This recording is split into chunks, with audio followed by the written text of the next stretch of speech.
Hello, ma'am. And Mr. Smith, if we can have an introduction, please. Yes, so this is Emmanuel Haro's maternal grandmother, and her first name is Mary, M-A-R-Y, and I'll have her spell her last name. B-U-S-H-A-U-S-E-N. Good afternoon, ma'am, and thank you for being here today. And ma'am, I want to make sure that I hear everything that you have to say, that our court reporter can take down everything that you have to say, and that we have an accurate record. We've cleared our entire afternoon, so you don't feel the need to be rushed. So whenever you're ready, if you could speak loudly and clearly and slowly for us. But whenever you're ready. I want Jake to look at me. I want him to face me. And ma'am, if you can address the court. I would like for him to face me, to look at me. Okay.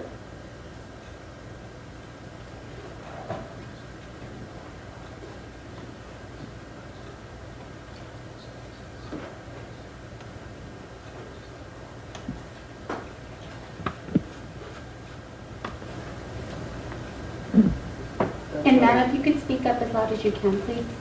I wanted Jake to face me, to look at me, because I told him that I would be here for his sentencing before he was arrested.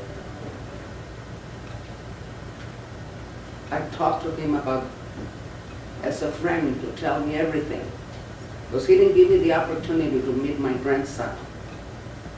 He destroyed my whole family. He branded his children for life. He damaged all his children for life. And in doing that, he destroyed my family, my children, everybody in my family. All my children are destroyed by this. He changed my daughter to where we don't know who she is. He never gave me a chance to see my grandchildren. He kept my daughter away. I don't know what he did or how he changed my daughter's life. But she was never that same person after she went to live with him. The only reason Rebecca came back, because in March I had a stroke. And my son got hold of her and told her I was in ICU. That's how I met Mackenzie, my 2-year-old granddaughter. I didn't even know she existed. Because I was not aware that she was pregnant with Mackenzie. I was not aware that she was pregnant with Emmanuel. I never met Emmanuel. You know, he deprived everybody. And it has hurt my children because the media has torn all of my children apart, okay?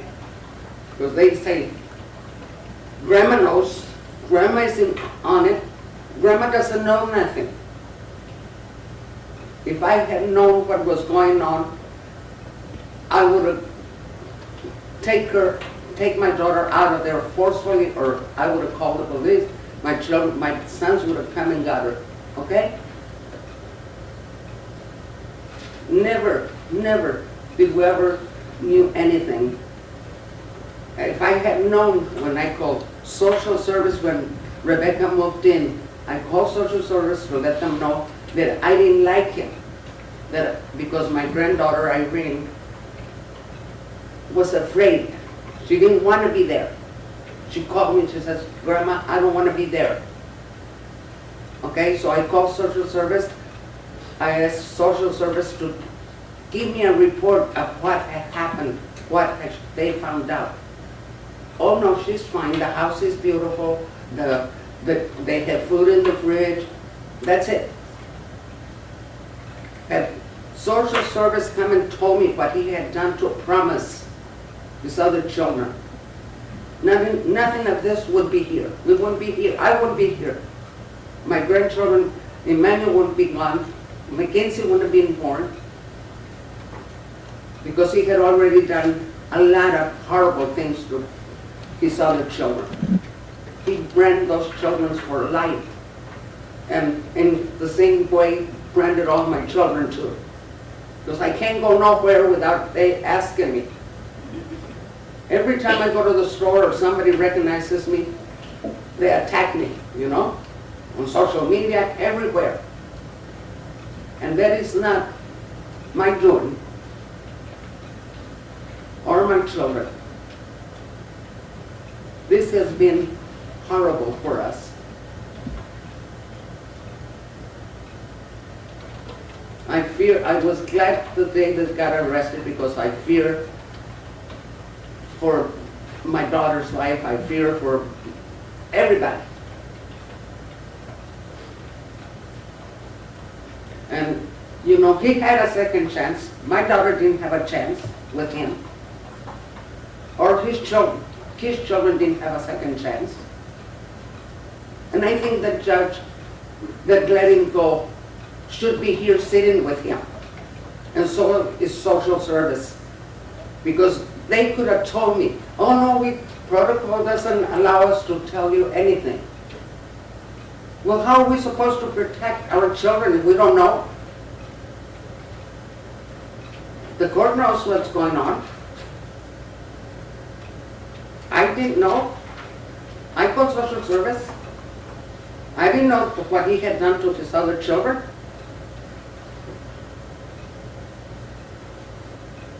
And here he sits, you know, like nothing. Somebody will give him another chance. And I don't want that. Because he didn't give his children a chance. He didn't give my daughter a chance to be happy to take care of her children, okay? My 20-year-old granddaughter, my 18-year-old granddaughter are a mess because of him. Mackenzie, it's totally changed, a little baby, a 2-year-old girl that has nothing, okay?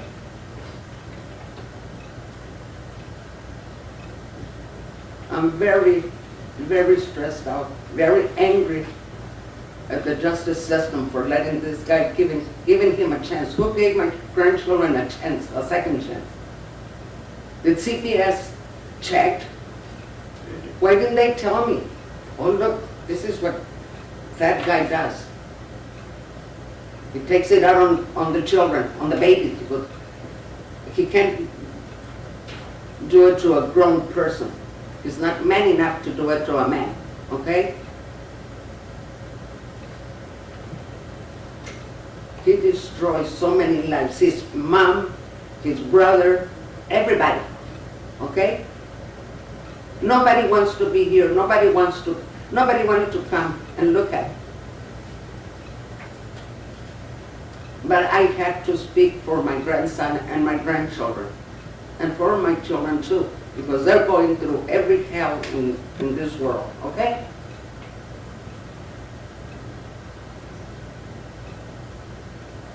Thank you, Mom. I didn't mourn my grandson that he passed away. We buried him on the 5th of August, and they were saying that, oh, we probably bury Emmanuel in my grandson's, when we bury my grandson, okay? I lost my grandson on the 5th. We buried my grandson on the 5th of August. Then he calls me on the 14th of August and say that Emmanuel is kidnapped. And then my sister passes on the 17th of August. We didn't have a chance to mourn any of my sister, my grandson, my other grandson, none. Because everybody was angry at everybody because how could this happen? Why?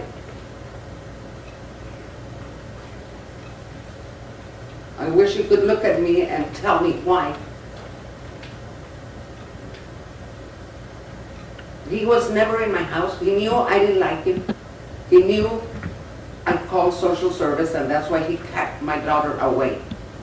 He changed her so she couldn't have no contact with me or his brothers, okay?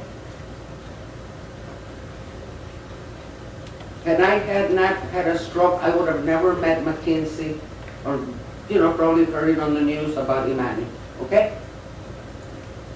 So don't blame my children. The media has blamed my children, everybody. The TikTokers, everybody. Grandma Mary knows. I don't know nothing, okay?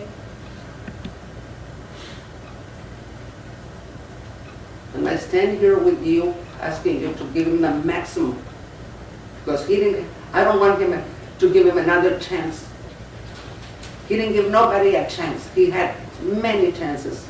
He had a chance, the judge gave him a second chance, the probation gave him another chance, the CPS, oh well, no, he's fine, he's got food in the fridge and the house is clean.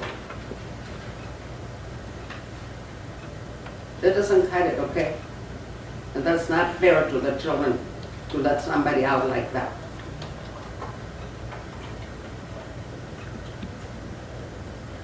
And I'm sorry, Your Honor, I'm just very, very upset and very stressed out. And ma'am, no need to apologize. This proceeding here is for you to make your impact statement, to talk about how the crime has affected you and your family. I do want to lead with, I'm sorry for your loss. I'm sorry for all the hurt that you and your family have gone through. A lot of hurt. And I want to thank you for being here today. I'm here because I'm the only one that wanted to be here, because my children don't trust themselves to come in and talk because they're so upset, so angry at this system, what they did. How could they give him a second chance when you see the pictures of the little girl? How? That's beyond me.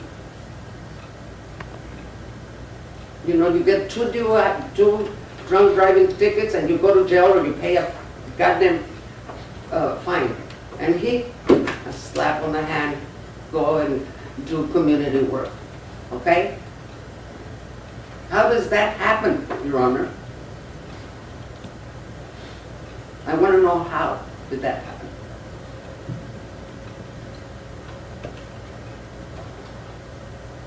Anything else, ma'am?